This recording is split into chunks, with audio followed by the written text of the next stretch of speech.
News TV వార్తలకు స్వాగతం. ముందుగా వార్తల్లోని ముఖ్యాంశాలు. టెక్స్టైల్స్ పరిశ్రమ కాదు, చేనేతల జీవితమన్న సీఎం రేవంత్. చేనేత కార్మికుల జీవనాధారమే టెక్స్టైల్స్ రంగమని వ్యాఖ్య. కాకతీయ మెగా టెక్స్టైల్స్ పార్కుతో రంగానికి ప్రోత్సాహం. సాంప్రదాయం సాంకేతికత కలయికతో అభివృద్ధి సాధిస్తామని స్పష్టం. తెలంగాణకు అన్యాయం చేయలేదన్న సీఎం చంద్రబాబు. తెలంగాణ అభివృద్ధికి తానే పునాది వేశానని చంద్రబాబు స్పష్టం. 2 రాష్ట్రాలకు సమాన న్యాయం కోరుకున్నానని వ్యాఖ్య. అభివృద్ధిలో సమన్యాయం పాటించాలనేదే తన అభిప్రాయం వెల్లడి.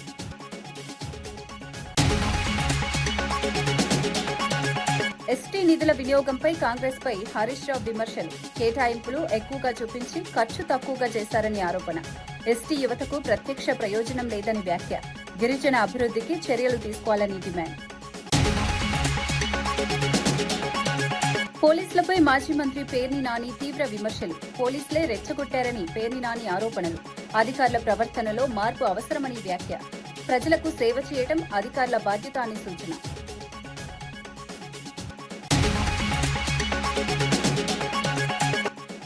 జగన్పై ఎమ్మెల్యే గంటా శ్రీనివాసరావు తీవ్ర విమర్శలు. రాజధాని విషయంలో జగన్ వైఖరి స్థిరంగా లేదని వ్యాఖ్య. అమరావతిపై మారుతున్న నిర్ణయాలు సరికాదని విమర్శ. నాయకత్వంలో స్పష్టత అవసరమని గంటా సూచన. హైదరాబాద్ హెచ్ఐసిసిలో జరిగిన ఆసియా టెక్స్టైల్స్ కాన్ఫరెన్స్ లో సీఎం రేవంత్ రెడ్డి కీలక వ్యాఖ్యలు చేశారు. టెక్స్టైల్స్ కేవలం పరిశ్రమ మాత్రమే కాకుండా చేనేత కార్మికుల జీవనాధారం అని స్పష్టం చేశారు. ఉత్తమ వస్త్రాల రూపకల్పనలో భారతదేశానికి గొప్ప చరిత్ర ఉందని గుర్తు చేశారు. వరంగల్లో కాకతీయ మెగా టెక్స్టైల్ పార్కు ఏర్పాటు చేసి రంగానికి ప్రోత్సాహం అందిస్తున్నామని తెలిపారు. తెలంగాణ అనేక రంగాల్లో అగ్రగామిగా ఉందని పేర్కొన్నారు. చేనేత కార్మికుల సంక్షేమం కోసం ప్రభుత్వం ప్రత్యేక చర్యలు తీసుకుంటోందన్నారు. ఆధునిక సాంకేతికతను సాంప్రదాయంతో కలిపి కొత్త అవకాశాలు సృష్టిస్తున్నామని వివరించారు. భవిష్యత్తులో ఈ రంగాన్ని మరింత అభివృద్ధి చేయాలని లక్ష్యంగా పెట్టుకున్నామని తెలిపారు. We are one of the largest producers of cotton in India. Our cotton is known globally for quality and richness. We have established Kakatiya Mega Textile Park at Warangal, a world-class destination. It has many apparel parks. In short, Telangana has both skill and will. Telangana is a leader in many verticals, from deep tech to pharma and life sciences, from aerospace to defense, from manufacturing to energy. Our vision, Telangana Rising 2047, is clear: to become a $1 trillion economy by 2034 and $3 trillion economy by 2047. The year 2047 is special because we Indians will celebrate 100 years of independence. This vision has a specific meaning for the textile industry. By 2047, we will CPI MLA Kunamneni Sambasivarao Congress ప్రభుత్వంపై తీవ్రంగా స్పందించారు. కొత్తగూడెం బస్టాండ్లో జరిగిన కార్యక్రమంలో మాట్లాడుతూ ప్రస్తుత పరిపాలనపై అసంతృప్తి వ్యక్తం చేశారు. ప్రభుత్వ పనితీరు చూస్తుంటే బీపీ పెరుగుతోందని వ్యాఖ్యానించారు. తిట్టలేక ఇలా మాట్లాడాల్సి వస్తోందని అన్నారు. పరిపాలనలో తెలివి, పట్టుదల, దీక్ష అవసరమని, ఇవి ప్రభుత్వంలో కనిపించడం లేదని విమర్శించారు. ప్రజల సమస్యలను సమర్థంగా పరిష్కరించడంలో ప్రభుత్వం వెనకబడిందని పేర్కొన్నారు. అభివృద్ది పనులు ఆశించిన స్థాయిలో జరగడం లేదని చెప్పారు. ప్రజలకు ఇచ్చిన హామీలు అమలు చేయాలని డిమాండ్ చేశారు. ఇంత అన్యాయంగా ఉన్నాయి. సరే, అయినా మీరు ఈ మహిళలందరికీ శుభాకాంక్షలు తెలియజేస్తూ ఖచ్చితంగా ఈ మనం కొత్త దీని స్వరూపం మార్చుకునే వరకు కూడా పోరాటం చేద్దాం, సాధించుకుందాం. మీరందరూ నా పైన అందరూ ఆర్టీసీ సోదరులు ఎంతో ప్రేమతో ఉంటారు. నాకు అనుబంధం. మీ అందరికీ మీ సమస్యల పరిష్కారం కోసం ఫైట్ చేస్తున్నాను. అలాగే మన ప్రాంత అభివృద్ధి కోసం కూడా ఫైట్ చేస్తూ మీ అందరికి శుభాకాంక్షలతో సెలవు తీసుకుంటాం. సో ఆ విధంగా బస్సులు కూడా శుభ్రంగా ఉండాలి. ప్రయాణం చేసే వాళ్ళకి ఎట్లా ఎక్కుతున్నారు అని చెప్పి దాని జోలికి వెళ్లకుండా ఉండటం అనేది ధర్మం కాదు. ఆటో నీట్ గా ఉంచాలి, బస్ స్టాండ్ నీట్ గా ఉంచాలి, మరుగుదొడ్లు నీట్ గా ఉంచాలి, సిబ్బందిని జాగ్రత్త చూసుకోవాలి. డబ్బు లేని పనులు, డబ్బులు దగ్గర ఓకే మీకు ఇబ్బంది. ఇవన్నీ ఇది పెద్ద ఖర్చు కాదు. ఇన్ని వేల కోట్లు పెట్టే వాళ్ళకి మొత్తం రాష్ట్రంలో ఎన్ని బస్ స్టాండ్లు ఉన్నాయమ్మా? రాష్ట్రంలో ఎన్ని బస్ స్టాండ్లు ఉన్నాయి? మొత్తం 143 బస్ స్టాండ్. 5 కోట్లు వేసుకో, ఎంత అవుద్ది? 700 కోట్లు 700 కోట్లు వీళ్ళ పరిపాలన ఇల్లు పాడుగా నీకు తెలుస్తుంది ఎట్లాగే ఈ మాట అంటున్నా ఆడాలన్నట్టు అలా వస్తుంది. నాకు అంత కోపం వస్తుంది బస్ స్టాండ్ లో చూస్తుంటే. ఎందుకంటే అసలు నేనైతే సంవత్సరంలో మొత్తం రూపాయి మారుతా. తెలివి ఉండాలి కదా, తెలివి ఉండాలి, పట్టుదల ఉండాలి, దీక్ష ఉండాలి. ఇంత అన్యాయంగా ఉన్నాయి. సరే అయినా మీరు ఈ మహిళలందరూ శుభాకాంక్షలు తెలియజేస్తూ ఖచ్చితంగా ఈ మనం కొత్త దీని స్వరూపం మార్చుకునే వరకు కూడా పోరాటం చేద్దాం, సాధించుకుందాం. మీరందరూ నా పైన అందులో ఆర్టీసీ సోదరులు ఎంతో ప్రేమతో ఉంటారు. నాకు అనుబంధం. మీ అందరికీ మీ సమస్యల పరిష్కారం కోసం ఫైట్ చేస్తున్నాను. అలాగే మన ప్రాంత అభివృద్ధి కోసం కూడా ఫైట్ చేస్తూ మీ అందరికీ శుభాకాంక్షలతో సెలవు తీసుకుంటున్నాను. మూసీ నది సుందరీకరణ పేరుతో ప్రభుత్వం అసలు సమస్యను పక్కదారి పట్టిస్తోందని ఎమ్మెల్సీ దాసోజు శ్రవణ్ విమర్శించారు. సోమాజిగూడ ప్రెస్ క్లబ్ లో విద్యార్థి సంఘాలతో కలిసి నిర్వహించిన రౌండ్ టేబుల్ సమావేశంలో ఆయన మాట్లాడారు. మూసీ అభివృద్దికి తమకు వ్యతిరేకత లేదని, కానీ ప్రజల జీవనాధారాలను నాశనం చేసే విధానాలను వ్యతిరేకిస్తున్నామని స్పష్టం చేశారు. పునరుద్దరణ పేరుతో ప్రజలపై భారాలు మోపకూడదని సూచించారు. సరైన ప్రణాళికతో అభివృద్ది చేపట్టాలని అన్నారు. ప్రజల అభిప్రాయాలను పరిగణలోకి తీసుకుని నిర్ణయాలు తీసుకోవాలని కోరారు. మూసీ బాధితులను కాపాడని మనం అంటున్నాం. ఆయన ఏమంటున్నాడు, అసలు నేను మూసీగా రివైవ్ చేయాలన్నా వద్దా, మూసీకి మద్దతుదారులా వ్యతిరేకదారులా అని చెప్పని మూసీకి మనకు మధ్యన పంచాయతీ పెట్టినట్టుగా ఒక చిల్లర డిఫ్లెక్షన్ టాక్టిక్స్ అంటారు రాజకీయాల్లో. If you cannot convince the people, you confuse the people అని చెప్పని Revanth Reddy is trying to confuse the people. ఏ విధంగా అయితే రియల్ ఎస్టేట్ ఏజెంట్లు భూములు తీసుకొని వాటికి రోడ్లు వేస్తారో ఆ విధంగా 16 ఎకరాల భూమికి 4,000 కోట్ల రూపాయలతోని ఇప్పుడు రోడ్లు వేస్తున్నట్టు అవి సీఎం రమేష్ అనే ఆంధ్ర ప్రాంతం కాంట్రాక్ట్కి ఇచ్చాడు. ఇవన్నీ కూడా మనము కాకతాళీయంగా జరుగుతున్న సంఘటనలు కావు. అందులో భాగమే ఈరోజు మూసీ సుందరీకరణ 3,200 ఎకరాల భూమిని సేకరిస్తున్నారు. ఈ భూములు మామూలు భూములు కాదు. ఇందులో వేల కుటుంబాలు, లక్షల కుటుంబాలు ఇక్కడ నివాసం ఉంటున్నాయి గత 100 సంవత్సరాల నుండి. బీఆర్ఎస్ కీలక నేత హరీష్ రావుకు రంగారెడ్డి జిల్లా షాద్నగర్ లో ఘన స్వాగతం లభించింది. మాజీ ఎమ్మెల్యే అంజయ్య యాదవ్ ఆధ్వర్యంలో వందలాది కార్యకర్తలు ఆయనకు స్వాగతం పలికారు. కొడంగల్ నియోజకవర్గం కోస్గి మండలం తిమ్మారెడ్డిపల్లి జాతరకు వెళ్తూ షాద్నగర్ చేరుకున్న హరీష్ రావుకు అభిమానులు పూల వర్షం కురిపించారు. 6 మండలాల నుంచి కార్యకర్తలు పెద్ద ఎత్తున పాల్గొన్నారు. జిందాబాద్ నినాదాలతో ప్రాంతం మార్మోగింది. పలువురు పార్టీ నేతలు కూడా కార్యక్రమంలో పాల్గొన్నారు. ఈ సందర్భంగా పార్టీ కార్యకర్తల్లో ఉత్సాహం స్పష్టంగా కనిపించింది.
ఏపీ సీఎం చంద్రబాబు నాయుడు తెలంగాణ అభివృద్దిపై కీలక వ్యాఖ్యలు చేశారు. తెలంగాణకు తానే పునాది వేశానని, ఆ ప్రాంతానికి ఎప్పుడూ అన్యాయం చేయలేదని స్పష్టం చేశారు.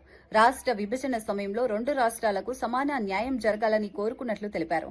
అమరావతి రాజధానికి చట్టబద్దత రావటం 5 కోట్ల ఆంధ్రుల విజయమని పేర్కొన్నారు. కేంద్ర ప్రభుత్వం ఇందుకు సహకరించిందని చెప్పారు. పోలవరం ప్రాజెక్టు కోసం 7 ముంపు మండలాలను ఏపీలో కలపాలని అప్పట్లో పట్టుబడినట్లు గుర్తు చేశారు. అభివృద్ది విషయంలో సమన్యాయం పాటించాలనే తన అభిప్రాయాన్ని మరోసారి వెల్లడించారు. ఆంధ్రప్రదేశ్ రాష్ట్రంతో పని కూడా ఉండకపోవచ్చు, ఓట్లే కాదు పని కూడా ఉండకపోవచ్చు.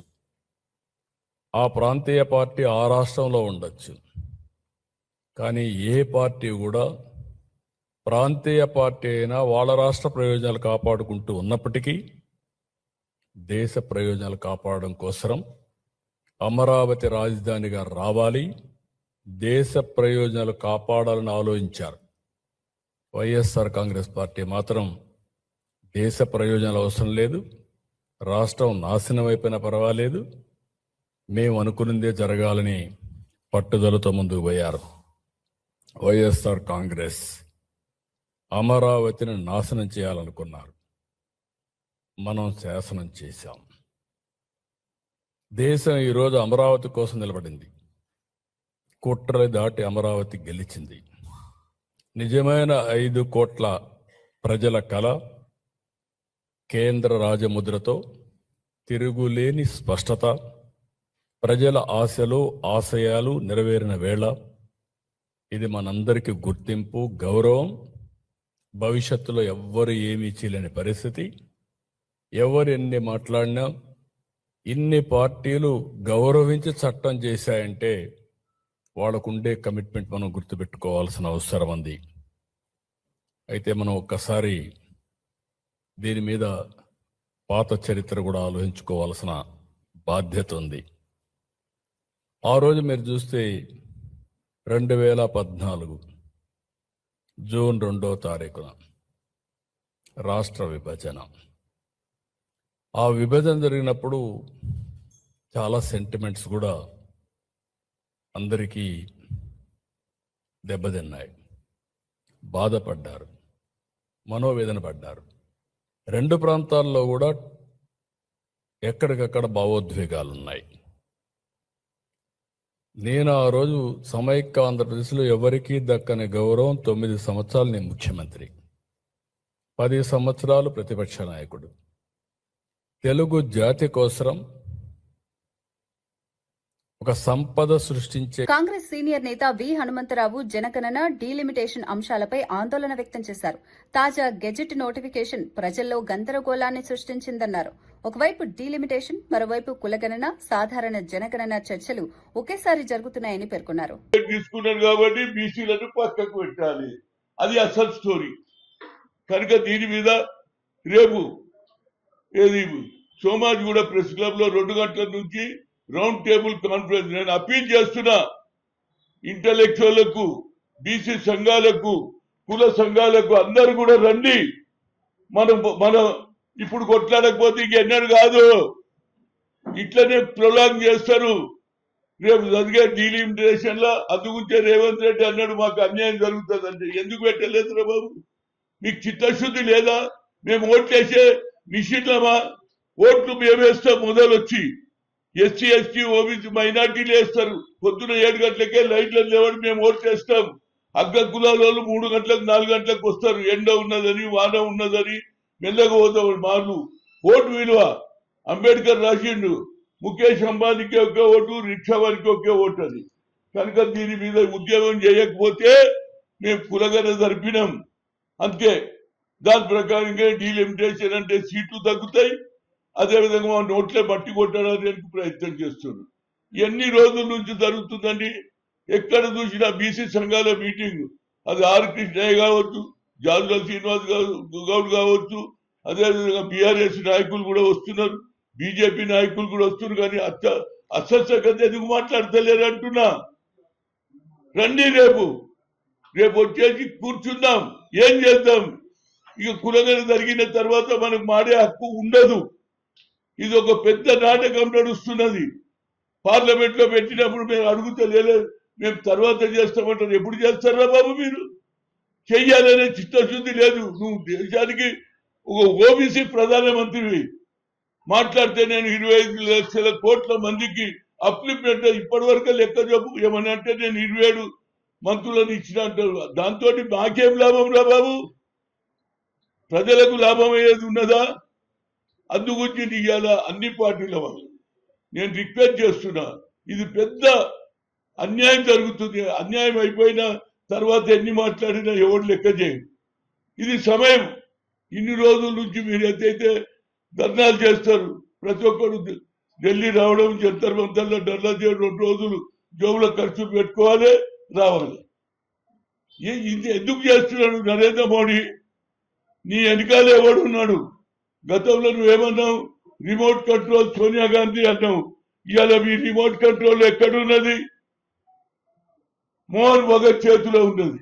ఈ దేశాన్ని ముక్కలు చేయాలి, హిందూ దేశంగా పరిగణించాలి, హిందూ ఓట్లతోనే గెలవాలి.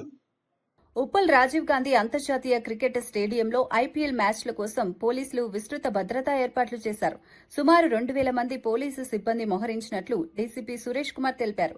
స్టేడియం పరిసరాల్లో 430 సీసీ కెమెరాలతో నిఘా ఏర్పాటు చేశారు. ప్రత్యేక కమాండ్ కంట్రోల్ రూమ్ ద్వారా పర్యవేక్షణ కొనసాగుతోంది. నిషేధిత వస్తువులను స్టేడియంలోకి అనుమతించబోమని తెలిపారు. ట్రాఫిక్ రద్దీ నివారణకు ప్రత్యేక మార్గాలు సూచించారు. ప్రేక్షకులు మెట్రో, ఆర్టీసీ సేవలను వినియోగించుకోవాలని సూచించారు. భద్రతకు అత్యంత ప్రాధాన్యత ఇచ్చామని తెలిపారు. ఎస్బీ నుంచి, ఎస్ఓటీ నుంచి, క్రైమ్స్ నుంచి, ఉమెన్ సేఫ్టీ నుంచి, ఇలా అన్ని వింగ్స్ నుంచి ఒక 1,600 మంది స్టాఫ్ పోలీసు పరంగా ఈ ఐపీఎల్ మ్యాచ్ నిర్వహణలో ఈ ఉప్పల్ స్టేడియం సంబంధించి పనిచేయబోతున్నారు.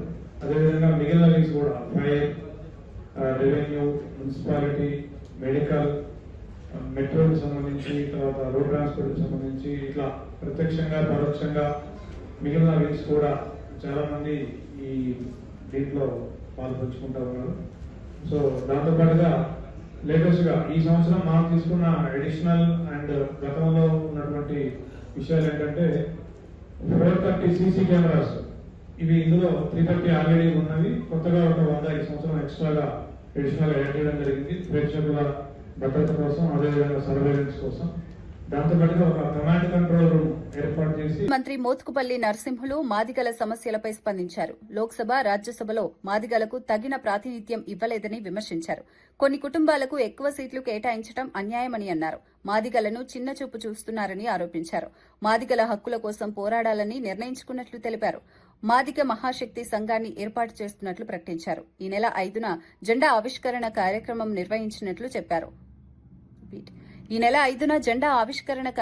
నిర్వహించినట్లు చెప్పారు. మాదిగలు పెద్ద ఎత్తున పాల్గొనాలని పిలుపునిచ్చారు.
ఎమ్మెల్యే కేపీ వివేకానంద రాష్ట్ర ప్రభుత్వంపై తీవ్ర ఆరోపణలు చేశారు. ప్రభుత్వ ఆస్తులను వ్యక్తిగత ప్రయోజనాల కోసం ఉపయోగిస్తున్నారని విమర్శించారు.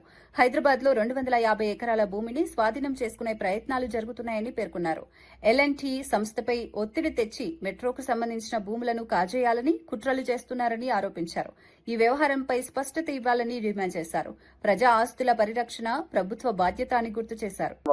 అప్పుడున్నటువంటి ప్రభుత్వం చేసుకున్నటువంటి అగ్రిమెంట్ ప్రకారం మరి 30 సంవత్సరాల వ్యవధిలో మరి ఈ యొక్క ప్రాజెక్టు గురించి మరి ఒక అగ్రిమెంట్ చేసుకుని ముందు పోయిన సంగతి. అది కూడా నగరంలో ప్రధానంగా ఉన్నటువంటి దగ్గర 250 ఎకరాల యొక్క విలువైనటువంటి కమర్షియల్ భూములు ఇవన్నీ కూడా కమర్షియల్ ప్రాపర్టీస్. ఈ 250 ఎకరాలన్నీ కూడా strategic central located prime locations ఉన్నటువంటి ప్రాపర్టీస్ ఇవన్నీ కూడా కమర్షియల్ అంటే రీటైలింగ్. ఇవన్నీ కూడా మనకి గుడ్లు పెట్టి బంగారు గుడ్లు పెట్టేటువంటి బాధ లాంటి ప్రాపర్టీస్ ఇవన్నీ కూడా. ఈ 250 ఎకరాలను కూడా కాజేయాలని చెప్పి, తన సొంత కుటుంబ ఆస్తిని పెంచుకోవాలని చెప్పి, తన అన్యాయాలకు కట్టబెట్టాలని చెప్పి చేస్తున్న ప్రయత్నమే కనపడుతుంది తప్ప అక్కడ ఎల్ఎన్టీని స్వాధీనం చేసుకోవడంలో. ఎల్ఎన్టీని మేము స్వాధీనం చేసుకుంటాం, రాష్ట్ర ప్రభుత్వం స్వాధీనం చేసుకుంటాం. ఎల్ఎన్టీ వారు మరి ముందుకు సాగుతలేరు. ఎల్ఎన్టీతో ముందుకు పోతే కేంద్రం అనుమతులు ఇస్తలేదని చెప్పేసి ఒక పచ్చి అబద్ధాన్ని, తప్పుడు ప్రచారాన్ని ముఖ్యమంత్రి గారు పదే చేసి ఎల్ఎన్టీ అధికారులను కాని సమయంలో మిమ్మల్ని జైలు పంపిస్తాం, మిమ్మల్ని లోపలేస్తామని చెప్పి బెదిరించిన సంగతి కూడా బాహాటంగా ఓపెన్ మీడియా పరంగా బెదిరించిన సంగతి చూసాం మనం. ఎల్ఎన్టీని బ్లాక్ మెయిల్ చేసినటువంటి పని వరకు పెట్టుకున్నారు. కాబట్టి ఎల్ఎన్టీని ద్వారా స్వాధీనం చేసుకోవడం కాదు, తరిమేస్తున్నారు. ఎల్ఎన్టీని ఇక్కడ నుంచి తరిమేసే ఒక ఉపాయం అంటే తరిమేసే విధానం ఎంచుకున్నారు వీళ్ళంతా కూడా. దీని ఇంకా ప్రధానంగా ఉన్న మతలబంతి ఏంటిది? 250 ఎకరాలు అనేటువంటి కమర్షియల్ భూములు, చాలా విలువైన భూములు తన అన్యాయాలు కట్టబెట్టడానికే ఈ ప్రయత్నం.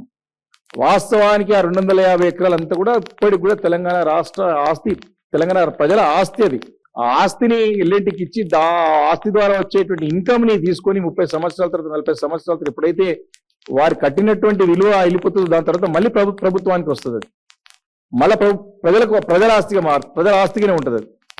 కాబట్టి అలాంటి ఆస్తిని కాజేయడానికి చేస్తున్న ప్రయత్నం కనపడుతుంది తప్ప దీంట్లో ఇంకోటి కోణం లేదని స్పష్టంగా తెలియజేస్తా ఉన్నాం. ఎమ్మెల్యే గంటా శ్రీనివాసరావు మాజీ సీఎం జగన్ పై తీవ్ర విమర్శలు చేశారు. రాజధాని అంశంపై జగన్ వైఖరి స్థిరంగా లేదని అన్నారు. ఒకసారి అమరావతిని అంగీకరించి తర్వాత 3 రాజధానులంటూ మారడం సరైంది కాదని పేర్కొన్నారు. పార్లమెంట్లో అమరావతిని వ్యతిరేకించిన ఏకైక పార్టీ వైసీపీ అని విమర్శించారు. జగన్ వ్యాఖ్యలు హాస్యాస్పదంగా మారాయని అన్నారు. రాజకీయ నిర్ణయాల్లో స్పష్టత అవసరమని సూచించారు. ప్రజలకు గందరగోళం కలిగించే విధంగా వ్యవహరించడం మంచిది కాదన్నారు. నాయకత్వంలో స్థిరత్వం ఉండాలని పేర్కొన్నారు. లేకపోతే విజయవాడలో అవి తీసుకుని కలిపినట్టు ఇప్పుడు మీరు సోషల్ మీడియాలో చూస్తా ఉన్నాం, ఎటువంటి ట్రోల్స్ వస్తున్నాయో, ఎటువంటి మీమ్స్ చేస్తా ఉన్నారో. రకరకాలుగా మనవాడు అంటున్నాడు ఒంగోలు లేకపోతే ఏదో గుంటూరు ఏదో మన తణుకు కలిపితే ఏమవుద్ది, ఇట్లా రకరకాల అంటే కొన్ని చెప్పలేని మాటలు కానీ ఇంకా ఆ బూతుల దగ్గర నుంచి అన్నీ వస్తూ ఉన్నాయి. అంటే ఒక ముఖ్యమంత్రి చేసిన వ్యక్తి, ఒక పార్టీ అధ్యక్షుడు ఉన్న వ్యక్తి ఇటువంటి ఒక దీంట్లో మాట్లాడుతున్నాడంటే ఆయన యొక్క మానసిక స్థితి ఏంటో కూడా అర్థం చేసుకోవాల్సిన అవసరం ఉంది. మరి మొన్నటిదాకా విశాఖపట్నం అన్నాడు, విశాఖపట్నంలో ఎగ్జిక్యూటివ్ క్యాపిటల్ అన్నాడు, సెప్టెంబర్లోనే ఇక్కడికి వచ్చి స్థిర నివాసం అన్నాడు, అయిపోయినాక మళ్ళీ డిసెంబర్లో అన్నాడు, మళ్ళీ ఇంకో డేట్ చెప్పాడు, అన్నీ చెప్పాడు, అయిపోయింది. మరి ఈరోజేమో తూచని మళ్ళీ విశాఖపట్నం వదిలేసి మళ్ళీ ఉత్తరాంధ్ర అంతా కాకుండా మళ్ళీ మావిగానికి వెళ్ళిపోయాడు. మరి ఇప్పుడు ఏంటి అసలు ఈయన యొక్క పరిస్థితి ఏంటి అనేది అందరూ కూడా అర్థం కాకుండా పోతా ఉంది. అందుకే ఇప్పుడు ఉత్తరాంధ్ర ప్రజలు కూడా డిమాండ్ చేస్తూ ఉన్నారు. మరి మొన్నటిదాకా మాకు ఇక్కడ క్యాపిటల్ అని చెప్పావు కదా, ఇక్కడ ఋషికొండ ప్యాలెస్ 500 కోట్ల రూపాయలు పెట్టి దాన్ని కట్టావు కదా, మరి ఇక్కడ మళ్ళీ ఇది వదిలేసి మళ్ళీ మావిగానికి వెళ్ళిపోయావంటి, ఇది నెక్స్ట్ దేనికి వెళ్తామని చెప్పని మాట్లాడే పరిస్థితి వస్తూ ఉంది. అంటే ఒక రాజకీయ పార్టీలు అనేవి మనం కొత్త కాదు, మనకు ఆఫ్టర్ ఇండిపెండెన్స్ దగ్గర నుంచి ఎన్నో రాజకీయ పార్టీలు వచ్చాయి, కొన్ని తెరమరుగైపోయాయి, రకరకాల డెవలప్మెంట్ చూస్తూ ఉన్నాం. కానీ ఇంత కంటిన్యూస్గా వైసీపీ ఎంపీలు ఉపరాష్ట్రపతి సిపి రాధాకృష్ణన్ను కలిశారు. అమరావతి బిల్లుపై జరిగిన చర్చలో తమకు తక్కువ సమయం కేటాయించడంపై అసంతృప్తి వ్యక్తం చేశారు. 7 సభ్యులు ఉన్న వైసీపీకి కేవలం 5 నిమిషాలు మాత్రమే ఇచ్చారని తెలిపారు. 2 సభ్యులు ఉన్న టీడీపీకి 20 నిమిషాలు కేటాయించడం అన్యాయమని పేర్కొన్నారు. సభలో సమాన అవకాశాలు ఇవ్వాలని డిమాండ్ చేశారు. ప్రజాస్వామ్య పద్దతిలో అన్ని పార్టీలకు సమాన గౌరవం ఉండాలని కోరారు. ఈ అంశంపై ఉపరాష్ట్రపతికి ఫిర్యాదు చేశారు. రాజ్యసభ చైర్మన్ గారికి విపులంగా ఎక్స్ప్లెయిన్ చేయడం జరిగింది. అదేవిధంగా ఏ విధంగా వివిధ పార్టీల వాళ్ళు, మాకు రాజ్యసభలో 7 మంది ఎంపీలు ఉన్నారు, లోక్సభలో 4 ఎంపీలు ఉన్నారు.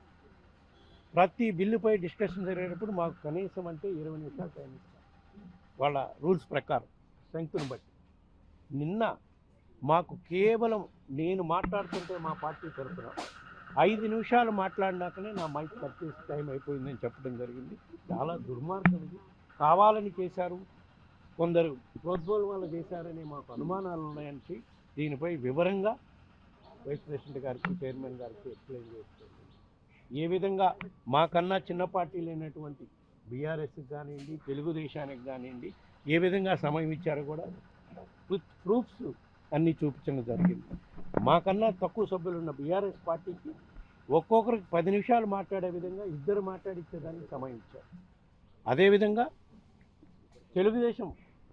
రాజ్యసభలో తెలుగుదేశం సభ్యులు ఉండేది కేవలం 2. వాళ్ళిద్దరికి 10 నిమిషాలు మాట్లాడే విధంగా టైం ఇచ్చారు.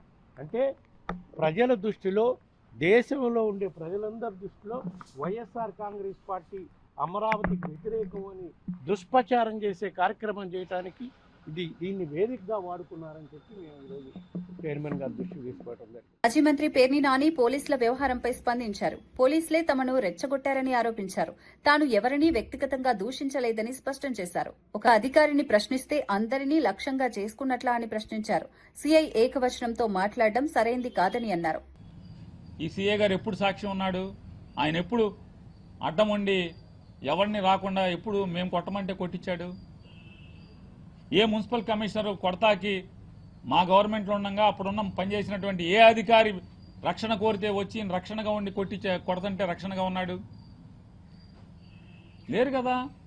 అదే మాట అన్నాడు అంటే ఆయన ఏం మాట్లాడతాడంటే ఆయన కొడుకు వయసు కాబట్టి నువ్వు అనేయచ్చు. ఎస్పీ గారు నాకన్నా చిన్నోడు, నువ్వంటే చెల్లుతుందా? డీజీపీ గారు నేను ఇంచుమించుగా 2-3 ఏళ్ళు అటు ఇటుగా సమ్మాయిస్కులు ఉంటాం. డీజీపీ నువ్వు అంటే అవుతుందా?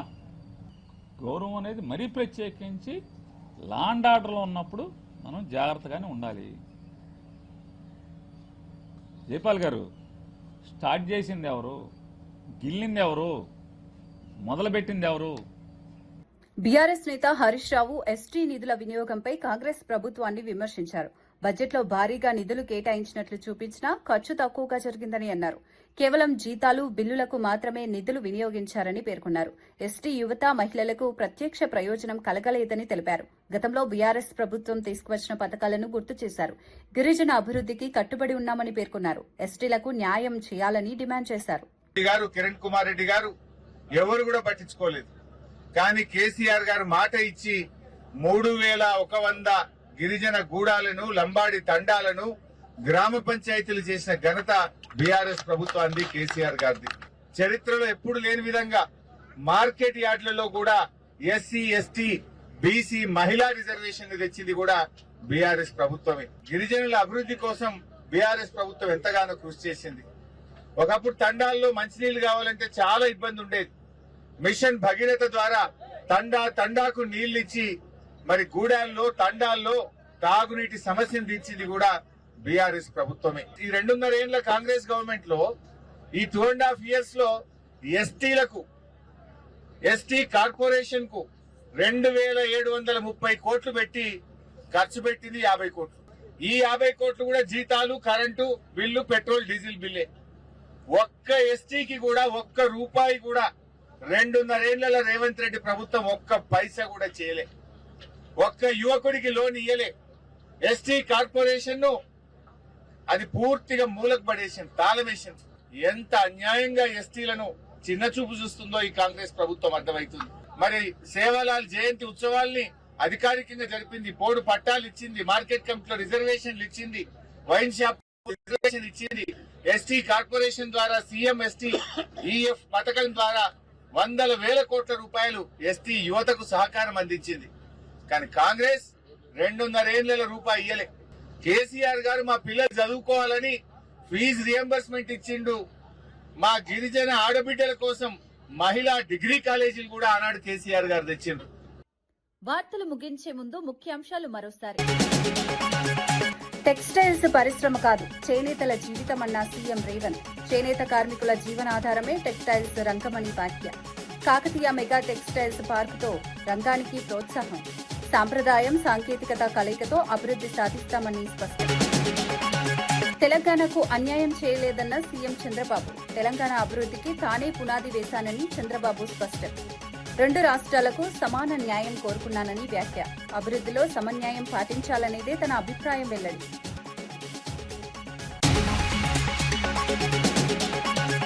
ఎస్టీ నిధుల వినియోగంపై కాంగ్రెస్ పై హరీష్ రావు విమర్శలు. కేటాయింపులు ఎక్కువగా చూపించి ఖర్చు తక్కువగా చేశారని ఆరోపణ. ఎస్టీ యువతకు ప్రత్యక్ష ప్రయోజనం లేదని వ్యాఖ్య. గిరిజన అభివృద్ధికి చర్యలు తీసుకోవాలని డిమాండ్. పోలీసులపై మాజీ మంత్రి పేర్ని నాని తీవ్ర విమర్శలు. పోలీసులే రెచ్చగొట్టారని పేర్ని నాని ఆరోపణలు. అధికారుల ప్రవర్తనలో మార్పు అవసరమని వ్యాఖ్య. ప్రజలకు సేవ చేయడం అధికారుల బాధ్యత అని సూచన.